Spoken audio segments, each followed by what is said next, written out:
രാവിലെ എഴുന്നേൽക്കുന്ന സമയത്ത് കാലിന് നല്ല കടച്ചിൽ വരുന്നുണ്ട്. കാല് മസിലൊക്കെ എസ്പെഷ്യലി നമ്മുടെ കാഫ് മസിലൊക്കെ വലിയുന്നത് പോലെ തോന്നുക. അതുപോലെ കാല് കുറച്ച് നേരം തൂക്കിയിട്ട് കഴിഞ്ഞാൽ എന്ത് സംഭവിക്കുന്നു? കാല് നല്ല നീര് വെക്കുന്നു. അതുപോലെ കുറച്ച് നേരം നടന്നു കഴിഞ്ഞാൽ കാല് നല്ല രീതിയിൽ വേദന, പ്രത്യേകിച്ച് കാൽമുട്ടിൻ്റെ ഭാഗത്ത് കാഫ് മസിൽ സംബന്ധമായിട്ടുള്ള ഏരിയകളിലൊക്കെ നല്ല രീതിയിൽ വേദന വരിക. ഇനി അതുമല്ല, ചില ആളുകൾക്കുണ്ട് കുറേ കാലങ്ങൾ കഴിയുന്ന സമയത്ത് നമ്മൾ പോലും അറിയാണ്ട് എന്ത് സംഭവിക്കും? കാലിൻ്റെ നിറം മെല്ലെ മെല്ലെ ഡാർക്കായിട്ട് കറുത്തു വരുന്ന ഒരു സാഹചര്യം പലപ്പോഴും ഉണ്ടാകാറുണ്ട്. എന്തുകൊണ്ടാണ് ഇത് വരുന്നത്? ഒരുപാട് കാരണങ്ങളുണ്ട്.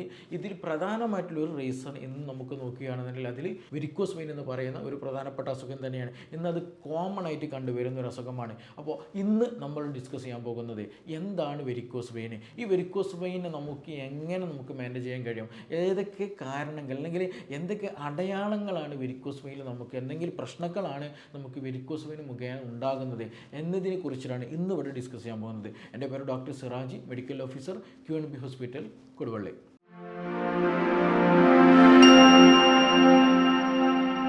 ഈ വെരിക്കോസ് വെയിൻ എന്ന് പറയുന്നത് ഇന്ന് കോമൺ ആണ്. പണ്ട് കാലങ്ങളിലൊക്കെ പോലീസുകൾ, അതേപോലെ സെക്യൂരിറ്റി, ടീച്ചേഴ്സ്, ഇങ്ങനെയുള്ള ജോലി ചെയ്യുന്ന ആളുകൾക്കാണ്, കൂടുതൽ നിന്ന് ജോലി ചെയ്യുന്ന ആളുകൾക്കായിരുന്നു ഈ പറയുന്ന വെരിക്കോസ് വെയിൻ എന്ന് പറയുന്ന അസുഖം ഉണ്ടായിരുന്നത്. പക്ഷേ ഇന്ന് നമ്മൾ എടുത്ത് നോക്കുകയാണെന്നുണ്ടെങ്കിൽ കൂടുതൽ ഒരു ഭാഗത്ത് അടങ്ങിയിരിക്കുന്ന അല്ലെങ്കിൽ കൂടുതൽ ഓഫീസ് വർക്ക് ചെയ്യുന്ന ആളുകൾക്ക് രോഗമുണ്ട്, വീട്ടുജോലി ചെയ്യുന്ന അമ്മമാർക്ക് പ്രശ്നങ്ങൾ വരുന്നുണ്ട്, പിന്നെ അതുപോലെ പലചരക്ക് കടയിൽ വർക്ക് ചെയ്യുന്നവർക്കുണ്ട്.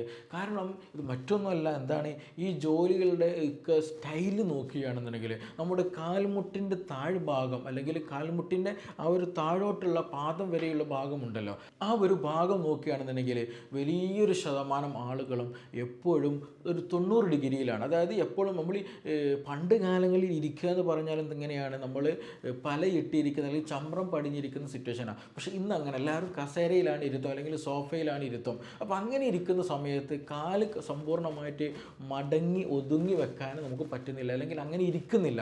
അപ്പോൾ അത് വരുമ്പോൾ സ്വാഭാവികമായിട്ടും നമ്മുടെ കാൽമുട്ടിന് താഴെയുള്ള ഭാഗം എപ്പോഴും എങ്ങനെയാണ്, ഒരു നൃത്തത്തിലാണ്. നമ്മൾ നിൽക്കുന്ന സമയത്തും ഇരിക്കുന്ന സമയത്തും എല്ലാ സമയത്തും എന്താണ്, ഈ പറയുന്ന കാൽമുട്ടിന് താഴോട്ടുള്ള ഭാഗം, കാഫ് മസിൽസിൻ്റെ ഭാഗം എപ്പോഴും അപ്രൈറ്റ് പൊസിഷനിലാണ് കണ്ടുവരുന്നത്. അപ്പോൾ അങ്ങനെ വന്നു കഴിഞ്ഞാലാണ് ഈ പറയുന്ന വെരിക്കോസ് വെയിൻ്റെ ഒരു പ്രധാന കാരണമായിട്ട് വരുന്നത്. അല്ലാതെ വരുന്ന കേസുകളുണ്ട്. അത് എസ്പെഷ്യലി ഈ പറയുന്ന ഒബസിറ്റി, തടി നല്ലോണം കൂടിയാൽ എന്ത് ചെയ്യും, വെരിക്കോസ് വെയിൻ ഉണ്ടായിരിക്കും. അതേപോലെ പ്രഗ്നൻസി റിലേറ്റഡ് ആയിട്ട് എന്ത് ചെയ്യും, ഈ സർക്കുലേഷൻ കുറയുന്ന സമയത്ത് അല്ലെങ്കിൽ സർക്കുലേഷനൊക്കെ എന്ത് ഒരു ഡാമേജ് വരുന്ന സമയത്ത്, വെസലൊക്കെ വീക്കായി കഴിഞ്ഞാൽ വെരിക്കോസ് വെയിൻ ഉണ്ടാകാറുണ്ട്. പക്ഷേ കൂടുതൽ കേസുകളും പ്രോബ്ലം വരുന്നത് അല്ലെങ്കിൽ ഏറ്റവും ഇഷ്യൂസ് ആയിട്ട് മാറുന്നത് ഈ പറയുന്ന കേസുകൾ, അതായത് കാൽമുട്ടിന് താഴോട്ട് പ്രശ്നമുള്ളപ്പോഴാണ് ഈ ഒരു ബുദ്ധിമുട്ടുണ്ടാകുന്നത്.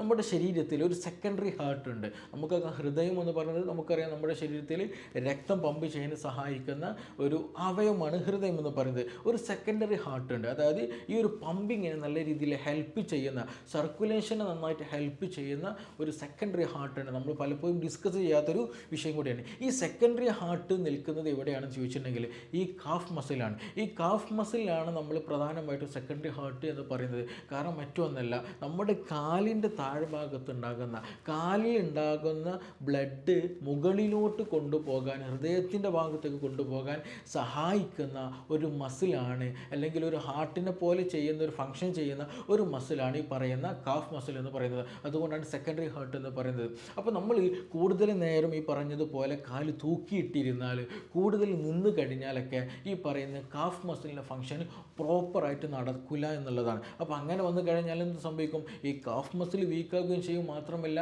ഈ സർക്കുലേഷൻ സംഭവിക്കുന്ന, അല്ലെങ്കിൽ ബ്ലഡ് എന്ത് ചെയ്യും, പൂളിങ് അവിടെ നടക്കും, ബ്ലഡ് അവിടെ കൂടുതൽ അക്യുമുലേറ്റ് ചെയ്യും.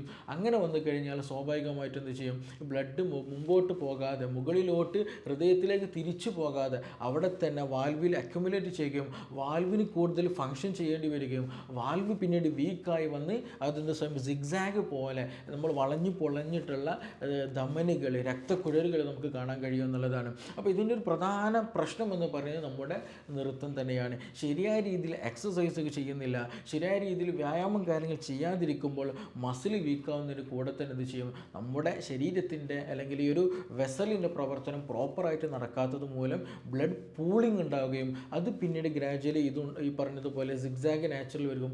ഗ്രാജ്വലി എന്ത് സംഭവിക്കും, ഈ പൂളിംഗ് കാരണമായിട്ട് എഡിമ വരും, വീക്കം വരും, കാലൊക്കെ നല്ലോണം വീക്കം വരും. അതുകൊണ്ടാണ് നമ്മൾ തൂക്കിയിട്ടിരിക്കുന്ന സമയത്ത് അല്ലെങ്കിൽ കൂടുതൽ നടന്നു കഴിഞ്ഞാലൊക്കെ എന്ത് ചെയ്യും, കാല് നല്ല രീതിയിൽ വീക്കുണ്ടായിരിക്കും. അതേസമയം നമ്മൾ എന്ത് ചെയ്യുകയാണ്, കൂടുതൽ കാലിങ്ങനെ എലിവേറ്റ് ചെയ്ത് പൊക്കി വെക്കുകയാണെന്നുണ്ടെങ്കിൽ ഇപ്പോൾ ചെയറിന് മുകളിൽ വെക്കും. ചില ആളുകൾ ഉറങ്ങുന്ന സമയത്ത് എന്ത് ചെയ്യും, തലയണ കാലിൻ്റെ താഴെ വെക്കാറുണ്ട്. അപ്പോൾ അങ്ങനെ ഒരു എലിവേഷൻ കാലിങ്ങനെ ചെറിയ രൂപത്തിൽ പൊക്കി വെച്ചാൽ ഈ പറഞ്ഞതുപോലെ എന്ത് ചെയ്യും, ഈ ഒരു വീക്കം കുറയും എന്നുള്ളതാണ്. അപ്പോൾ അങ്ങനെ അതുകൊണ്ടാണ് വീക്കം വരാനുള്ള ഒരു പ്രധാന കാരണം എന്ന് പറയുന്നത്. അപ്പോൾ ഇനി ഗ്രാജ്വലി ഇത് കൂടിക്കഴിഞ്ഞാൽ എന്ത് സംഭവിക്കും, ആ സർക്കുലേഷൻ പിന്നെയും ഇമ്പയർമെൻ്റ് ആയി അത് കുറഞ്ഞു കഴിഞ്ഞാൽ ചെറിയ കാപ്പിലറീസുകളിലൊക്കെ എന്ത് ചെയ്യും, ഈ പറഞ്ഞതുപോലെ സർക്കുലേഷൻ നല്ല രീതിയിൽ ഡാമേജഡ് ആകാൻ തുടങ്ങും. അപ്പോൾ വരുമ്പോൾ സ്വാഭാവികമായിട്ടും ഒരു ഡാർക്ക് സ്കിന്നൊക്കെ ഡാർക്കായിട്ട് വരും എന്നുള്ളതാണ്. പലപ്പോഴും നമ്മുടെ ക്ലിനിക്കിലേക്ക് വരുന്ന കേസുകൾ എടുത്ത് നോക്കുകയാണെങ്കിൽ എന്തായിരിക്കും, മിക്ക കേസുകളെന്ന് പറയാം എന്താണ്, ഈ ഡാർക്ക് കളർ നല്ല രീതിയിൽ കാണാൻ കഴിയും. ഫുൾ ഉണ്ടായിരിക്കില്ല, അതായത് നമ്മുടെ കാലിന് മുട്ടിൻ്റെ ഭാഗം അല്ലെങ്കിൽ ആ ഒരു ഭാഗത്തൊന്നും വലിയ പ്രശ്നം ഉണ്ടായിരിക്കില്ല,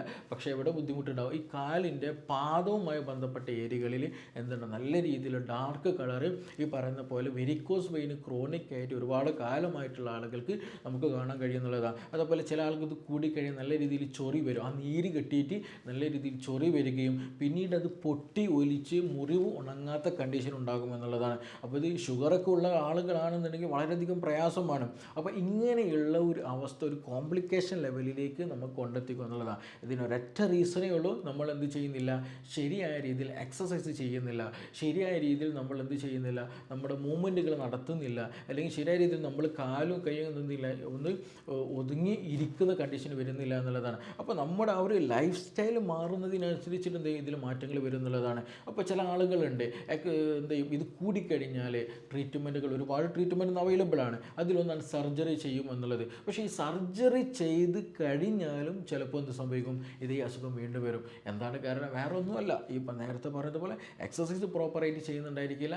രണ്ടാമത് ആ ഒരു സിറ്റുവേഷൻ, നിന്ന് ജോലി ചെയ്യുന്ന ആൾ വീണ്ടും എന്ത് ചെയ്യും, സർജറി കഴിഞ്ഞിട്ട് വീണ്ടും നിൽക്കാൻ തുടങ്ങും, നിന്ന് ജോലി ചെയ്യും, അല്ലെങ്കിൽ അങ്ങനെയുള്ള കാര്യങ്ങൾ ചെയ്യുമ്പോൾ എന്ത് ചെയ്യും, ഇത് വീണ്ടും വരും എന്നുള്ളതാണ്. അപ്പോൾ ഇതൊരു ലൈഫ് സ്റ്റൈൽ ഡിസീസ് ആയതുകൊണ്ട് തന്നെ നമ്മുടെ ജീവിതശൈലി മാറ്റണം. ഈ നമ്മുടെ ജീവിതശൈലി മാറ്റിക്കഴിഞ്ഞാൽ അതിലുള്ള ചെറിയ രൂപത്തിൽ മാറ്റങ്ങൾ വരുന്നുള്ള. ചില ആളുകൾ സോക്സ് യൂസ് ചെയ്യാറുണ്ട്, അതുപോലെ തന്നെ ബാൻഡേജ് ചെയ്യാറുണ്ട്. അപ്പോൾ ഈ ബാൻഡേജ് ചെയ്യുന്ന സമയത്തും സോക്സ് യൂസ് ചെയ്യുന്ന സമയത്ത് എന്ത് ചെയ്യും, ഇതൊന്നും കൂടെ ടൈറ്റായിട്ട് വരും. അപ്പോൾ ഇതൊന്നും കൂടെ മുറുകി വരുമ്പോൾ എന്ത് ചെയ്യും, അവിടെ അക്യുമുലേറ്റ് ചെയ്ത പൂളിംഗ് ആയിട്ടുള്ള ബ്ലഡും അവിടുത്തെ നീരൊക്കെ എന്ത് ചെയ്യും, മുകളിലോട്ട് പോകാൻ അത് നന്നായിട്ട് സഹായിക്കും. ഒരു സപ്പോർട്ടീവാണ് ഈ പറയുന്ന ബാൻഡേജും ഈ ഒരു ഷോക്സൊക്കെ നമ്മളെ സഹായിക്കുന്നത്. അപ്പോൾ അങ്ങനെ വരുമ്പോൾ എന്ത് വെച്ചാൽ ആ നീരിൻ്റെ കാര്യത്തിലും ഇച്ചിങ്ങിൻ്റെ കാര്യത്തിലും ആ ഒരു വേദനയൊക്കെ നല്ല രീതിയിൽ മാറ്റം ഉണ്ടായിരിക്കും എന്നുള്ളതാണ്. ഇനി ചില തെറാപ്പികളുണ്ട്, മസാജ് ചെയ്യുന്ന ആളുകളുണ്ട്. പലപ്പോഴും നമ്മൾ ശ്രദ്ധിക്കാതെ വിട്ടുപോകുന്ന കാര്യമാണ്, ഈ വെരിക്കോസ് വെയിൻ ഉണ്ടെങ്കിൽ ഒരിക്കലും എന്ത് ചെയ്യരുത്, കാലിൻ്റെ താഴോട്ട് മസാജ് ചെയ്യരുത്. എപ്പോഴും എന്ത് ശ്രദ്ധിക്കുക, കാലിൻ്റെ പാദത്തിൽ നിന്നും മുകളിലോട്ട് മസാജ് ചെയ്യാൻ ശ്രദ്ധിക്കുക. അപ്പോഴാണ് നമ്മുടെ അവിടെ അക്യുമുലേറ്റ് ചെയ്തിട്ടുള്ള ആ ഒരു ബ്ലഡും കാര്യങ്ങളൊക്കെ എന്ത് ചെയ്യണം, മുകളിലോട്ട് നമ്മളെ ഒരു സർക്കുലേഷനിലേക്ക് തിരികെ റിട്ടേൺ ആയിട്ട് വരികയുള്ളൂ. ഇല്ല എന്നുണ്ടെങ്കിൽ എന്ത് ചെയ്യും, നമ്മൾ താഴോട്ട് മസാജ് ചെയ്ത് കഴിഞ്ഞാൽ നീർക്കെട്ട് കൂടും, അവിടെ എഡിമ കൂടും, ഇച്ചിങ് പ്രശ്നങ്ങൾ കൂടുകയുള്ളൂ. അപ്പോൾ അത് എപ്പോഴും നിർബന്ധമായിട്ടും നമ്മൾ ശ്രദ്ധിക്കേണ്ട ഒരു കാര്യമാണ്. അപ്പോൾ ഈ പറയുന്ന ഈ ഒരു വീക്കം കുറയണമെന്നുണ്ടെങ്കിൽ, ഈ ഒരു വെരിക്കോസ് വെയിൻ മാറണം എന്നുണ്ടെങ്കിൽ നമ്മുടെ ജീവിതശൈലി നിർബന്ധമായിട്ട് മാറ്റണം. നിങ്ങൾ ഓഫീസിലിരുന്ന് ജോലി ചെയ്യുന്ന ആളുകളൊക്കെ ആണെന്നുണ്ടെങ്കിൽ എന്ത് ചെയ്യണം, ഇടയ്ക്ക് എന്ത് ചെയ്യും, നമ്മുടെ കാല് മുകളിലിട്ട് കയറ്റി വെച്ചിരിക്കുക. റൈറ്റ് വെച്ചാൽ കുറഞ്ഞ സമയത്തിന് ശേഷം ഒരു 10 മിനിറ്റ് കഴിഞ്ഞാൽ എന്താ ലെഫ്റ്റ് കാല് എന്ത് ചെയ്യും, മടക്കി ഇരിക്കുന്ന സാഹചര്യം ഉണ്ടായിരിക്കണം. അതേപോലെ കാഫ് മസിൽ നല്ല രീതിയിൽ എക്സസൈസുകൾ ചെയ്ത് ശീലിക്കുക എന്നുള്ളതാണ്. കാരണം ഈ ഒരു കാഫ് മസിൽസിന് നല്ല ഒരു ശതമാനം റോളുണ്ട് എന്നുള്ളതാണ്. അപ്പോൾ അത് നിർബന്ധമായിട്ട് എന്ത് ചെയ്യുക, നിങ്ങൾ കൂടുതലായിട്ട് ഇപ്പോൾ കിച്ചണിലൊക്കെ വർക്ക് ചെയ്യുന്ന സ്ത്രീകൾ പലപ്പോഴും ശ്രദ്ധിക്കാതെ വിട്ടുപോകുന്ന സംഗതിയാണ് ഈ എക്സസൈസ് എന്ന് പറയുന്നത്. എക്സസൈസ് ഒരിക്കലും എന്തല്ല മസിൽ കൂടാനോ അല്ലെങ്കിൽ ഏതെങ്കിലും രോഗം വന്നിട്ട് ചെയ്യേണ്ട ഒരു സംഗതിയല്ല. നമ്മൾ ഭക്ഷണം കഴിക്കുന്നത് പോലെ, ശ്വസിക്കാൻ വായു എടുക്കുന്നത് പോലെ, വെള്ളം കുടിക്കുന്നത് പോലെ, ഉറങ്ങുന്നത് പോലെ നമ്മുടെ ജീവിതശൈലിയിൽ വേണ്ട നിർബന്ധമായി നമ്മൾ പുലർത്തേണ്ട ഒരു സംഗതിയാണ് കൂടിയാണ് ഈ വ്യായാമം എന്ന് പറയുന്നത്. അതില്ലാതിരിക്കുമ്പോഴാണ് ഇത് പറയുന്ന കൈകാല് വേദനകൾ, വെരിക്കോസ് വെയിൻ പോലെയുള്ള പ്രശ്നങ്ങൾ, ഇതുപോലെയുള്ള തേയ്മാന പ്രശ്നങ്ങൾ, ഇങ്ങനെയുള്ള ബുദ്ധിമുട്ടുകൾ പലതും നമ്മൾ തേടി വരുന്നു എന്നുള്ളതാണ്. അപ്പോൾ എന്ത് ചെയ്യണം, വീട്ടിലുള്ള സ്ത്രീകളാണെങ്കിൽ പോലും നല്ല രീതിയിൽ കാഫ് മസിൽസ്, നമ്മുടെ തമ്പ് എന്ത് ചെയ്യുക, നിലത്ത് കുത്തിയിട്ട് എന്ത് ചെയ്യുക, മടമ്പ് ഭാഗം ഉണ്ടല്ലോ, കാലിൻ്റെ മടമ്പ് ഭാഗം, അത് അപ്രൈറ്റ് പൊസിഷനിലേക്ക് ഇങ്ങനെ പൊന്തുന്ന തരത്തിൽ മൂവ്മെൻറ്റ് നടത്തുകയാണെന്നുണ്ടെങ്കിൽ കാഫ് മസിൽസ് നല്ല രീതിയിൽ കോൺട്രാക്റ്റും റിലാക്സേഷൻ നടക്കും. അപ്പോൾ ഇത് എന്ത് ചെയ്യും, നല്ലൊരു രീതിയിൽ അവിടെ അക്യുമുലേറ്റ് ചെയ്തിട്ടുള്ള ബ്ലഡിനെ മുകളിലിട്ട് കൊണ്ടുപോകാൻ സഹായിക്കും എന്നുള്ളതാണ്. അപ്പോൾ നമ്മൾ ഓഫീസിലൊക്കെ ഇരുന്ന് വർക്ക് ചെയ്യുന്നവരുണ്ടായിരിക്കും, അതേപോലെ ടീച്ചും വർക്ക് ചെയ്യുന്നവരൊക്കെ എന്ത് ചെയ്യുക, ഇടയ്ക്ക് ഈ പറഞ്ഞതുപോലെ എന്ത് ചെയ്യുക, ആ ഒരു നിൽക്കുന്ന സമയത്ത് തന്നെ എന്ത് ചെയ്യുക, നമുക്കിതൊരു 10-15 തവണ ചെയ്ത് കഴിഞ്ഞാൽ നല്ല രീതിയിൽ മാറ്റങ്ങൾ ഉണ്ടായിരിക്കും എന്നുള്ളതാണ്. ഇത് പെട്ടെന്ന് മാറുന്നൊരു സംഗതിയല്ല, ഇതിനൊരു നല്ലൊരു ടൈം എടുക്കുമെന്നുള്ളത് ഷുവറായിട്ടുള്ള കണ്ടീഷനാണ്. അപ്പോൾ വെരിക്കോസ് വെയിൻ ഉള്ളവർ നിർബന്ധമായി ശ്രദ്ധിക്കേണ്ടത് എന്ത് ചെയ്യുക, ഈ പറയുന്ന അവരുടെ ലൈഫ് സ്റ്റൈലുകളിൽ മാറ്റം വരുത്തുക എന്നുള്ളതാണ്. അതേപോലെ ചില ട്രീറ്റ്മെൻറ്റുകളുണ്ട്, ഈ ബ്ലഡ് ലെറ്റിംഗ് തെറാപ്പികളുണ്ട്, അതായത് രക്തം കുത്തിയെടുക്കുന്ന ട്രീറ്റ്മെൻറ്റുകൾ. അപ്പോൾ ഈ ചില ആളുകൾ പറയാറുണ്ട് വെരിക്കോസ് വെയിൻ ട്രീറ്റ്മെൻ്റ് ആണ് രക്തം കുത്തിയെടുക്കുക എന്നുള്ളത്. പക്ഷേ അതൊരു റോങ് ഇൻഫർമേഷനാണ്. വെരിക്കോസ് വെയിൻ എന്നുള്ളത് ഞാൻ നേരത്തെ പറഞ്ഞതുപോലെ ഈ ബ്ലഡ് അക്യുമുലേറ്റ് ചെയ്യുന്ന അവസ്ഥ, അല്ലെങ്കിൽ അതിൻ്റെ വാൽവുകൾ വീക്കായി ബ്ലഡ് മുകളിലോട്ട് പമ്പ് ചെയ്യാൻ പറ്റാത്തൊരു കണ്ടീഷൻ വരുന്നതിലാണ് ഈ ആക്ച്വലി പറയുന്ന വെരിക്കോസ് വെയിൻ എന്ന് പറയുന്നൊരു സംഗതി എന്നുള്ളത്, അല്ലെങ്കിൽ ബ്ലഡ് റിട്ടേൺ പോകാൻ പറ്റാത്തൊരു കണ്ടീഷൻ എന്ന് പറയുന്നത്. അപ്പോൾ ഇതൊരു വാൽവുലാർ ഫംഗ്ഷനാണ്, വെസൽസിൻ്റെ, അതായത് രക്തക്കുഴലിൽ ഉണ്ടാകുന്ന പ്രശ്നമാണ്. അപ്പോൾ ബ്ലഡ് കുത്തിയെടുത്താൽ എങ്ങനെയാണ് വാൽവിൻ്റെ പ്രശ്നം മാറുക എന്നുള്ളത് തന്നെയാണ്, അത് ഒരു നല്ലൊരു ചോദ്യമാണ്. പക്ഷേ അവിടെ നമ്മൾ ശ്രദ്ധിക്കേണ്ടതെന്ന് വെച്ചിട്ടുണ്ടെങ്കിൽ ഈ വെരിക്കോസ് വെയിൻ വന്നു കഴിഞ്ഞാൽ ആളുകൾക്ക് ഉണ്ടാകുന്ന മെയിൻ പ്രശ്നമാണ് കാലിൽ നീര് വരുന്നത്, മുറിവ്, നല്ല രീതിയിൽ ഇച്ചിങ് വരുന്നത്, കാലിൻ്റെ കളറിൽ നല്ല വ്യത്യാസം വരുന്നത്, ഇങ്ങനെയുള്ള പല പ്രശ്നങ്ങളും പല പ്രയാസങ്ങളും പല ആളുകൾക്കും ഉണ്ടാകുമെന്നുള്ളതാണ്. അപ്പോൾ നമ്മൾ ഈ ഒരു പ്രയാസങ്ങളൊക്കെ കൂടാനുള്ള പ്രധാന റീസൺ എന്താണ്, അവിടെ നീര് വന്നിട്ടുണ്ടായിരിക്കും, രക്തോട്ടം ശരിക്കും രീതിയിൽ നടക്കാത്തത് കൊണ്ട് മുറിവുകളൊന്നും ഉണങ്ങുന്നില്ല, നല്ല രീതിയിൽ ഇച്ചിങ് കാര്യങ്ങളൊക്കെ സംഭവിക്കുന്നുണ്ടായിരിക്കും. അപ്പോൾ നമ്മൾ അങ്ങനെയുള്ള ആളുകൾക്ക് ഈ പറഞ്ഞത് ബ്ലഡ് ലെറ്റിംഗ് തെറാപ്പി ചെയ്യുന്ന സമയത്ത് അവിടെ അക്യുമുലേറ്റ് ചെയ്തിട്ടുള്ള ബ്ലഡ് കുറഞ്ഞ എമൗണ്ട് എന്ത് ചെയ്യുകയാണ്, നല്ലൊരു ഡോക്ടറെ എടുത്ത് ഒഴിവാക്കുകയാണെന്നുണ്ടെങ്കിൽ ഈ പറഞ്ഞ ഇച്ചിങ്ങിൽ കുറവുണ്ടായിരിക്കും, നീർക്കെട്ടിന് കുറവുണ്ടായിരിക്കും, അതുപോലെ ഉണങ്ങാത്ത മുറിവുകൾ ഉണങ്ങി തുടങ്ങും, ഇങ്ങനെയുള്ള പല ഗുണങ്ങളും ലഭിക്കുമെന്നുള്ളതാണ്. പക്ഷേ ഏത് ട്രീറ്റ്മെൻറ്റ് എടുത്താലും ശ്രദ്ധിക്കേണ്ട കാര്യമുണ്ട്. ഞാൻ വീണ്ടും പറയുകയാണ്, നമ്മൾ നല്ല രീതിയിൽ പ്രോപ്പറായിട്ട് എക്സസൈസുകൾ ചെയ്യണം. ലോങ് സ്റ്റാൻഡിങ് ഒരിക്കലും പാടില്ല, അതായത് തുടർച്ചയായിട്ട് എന്ത് ചെയ്യാം, ഒരേ സമയം നിന്ന് പണിയെടുക്കരുത്. ഇപ്പോൾ സ്ത്രീകളാണെങ്കിൽ രാവിലെ എന്ത് ചെയ്യും, പാത്രം കഴുകൽ നിന്നിട്ടാണ്, അതുപോലെ ഭക്ഷണം ഉണ്ടാക്കുന്ന സ്റ്റൗ നിന്നിട്ടാണ്, അല്ലെങ്കിൽ പുകയില്ലാത്ത അടുപ്പ് നിന്നിട്ടാണ്, അല്ലെങ്കിൽ പച്ചക്കറി അല്ലെങ്കിൽ മീൻ കഴുകുന്നത്, ഇതെല്ലാം എന്താണ് നിന്നിട്ടാണ് ചെയ്യുന്നത്. ഭക്ഷണം കഴിക്കുന്ന സമയത്ത് നമ്മൾ പണ്ടത്തെ പോലെ നിലത്തിരുന്നിട്ടല്ല, ഇന്നും ഏകദേശം നിന്നിട്ട് തന്നെയാണ്. അപ്പോൾ ഇതൊക്കെ വെച്ച് നോക്കുമ്പോൾ കണ്ടിന്യൂയായിട്ട് നൃത്തമാണ്. അപ്പോൾ ഇത് ഒരു വ്യക്തി ഒരു 10-20 വർഷം അങ്ങനെ കണ്ടിന്യൂയായിട്ട് നിൽക്കുന്ന ഒരു സാഹചര്യം വന്നു കഴിഞ്ഞാൽ ഞാൻ നേരത്തെ പറഞ്ഞ പോലെ ഈ വെസലുകളും ഈ മസിലുകളും കാലൊക്കെ വീക്കായി വരികയും ഈ പറഞ്ഞതുപോലെ വെരിക്കോസ് വെയിനും ഉണ്ടാകും എന്നുള്ളതാണ്. അപ്പോൾ ഇതാണ് ഇതിൻ്റെ ഒരു പ്രധാനമായിട്ടുള്ള റീസൺ. ഇന്ന് നമുക്കിടയിൽ കോമൺ ആയിട്ട് ഇതൊരു വരാനുള്ള റീസൺ എന്ന് പറയുന്നത് എക്സസൈസ് ഇല്ല, ഈ പറഞ്ഞതുപോലെ കാര്യങ്ങളൊന്നും ശ്രദ്ധിക്കാത്തത് മൂലമാണ്. അപ്പോൾ നമ്മൾ എപ്പോഴും എന്ത് ചെയ്യുക, നല്ല രീതിയിൽ എക്സസൈസുകൾ ചെയ്യുക. ഇതുപോലെ വെരിക്കോസ് വെയിൻ കാര്യങ്ങളൊക്കെ വന്നിട്ടുള്ള ആളുകൾ എന്ത് ചെയ്യണം, എക്സസൈസ് ചെയ്യണം, കാല് പൊക്കി വെക്കാൻ ശീലിക്കുക, നല്ല രീതിയിൽ സ്ട്രെങ്ത് ചെയ്യാൻ ശ്രദ്ധിക്കുക. അതേപോലെ തന്നെ ഇങ്ങനെയുള്ള തെറാപ്പികൾ ചെയ്യാം, അതേപോലെ ബാൻഡേജുകൾ കാര്യങ്ങൾ മറ്റു ട്രീറ്റ്മെൻറ്റുകളൊക്കെ ചെയ്ത് കഴിഞ്ഞാൽ അതിൻ്റെ കോംപ്ലിക്കേഷനുകൾ, അതിൻ്റെ പ്രയാസങ്ങളൊക്കെ നമുക്ക് കുറക്കാൻ പറ്റും. ചില ആളുകൾക്ക് നല്ല രീതിയിൽ മസിലൊക്കെ നല്ല പെയിൻഫുള്ളായ കണ്ടീഷൻ ഉണ്ടായിരിക്കും.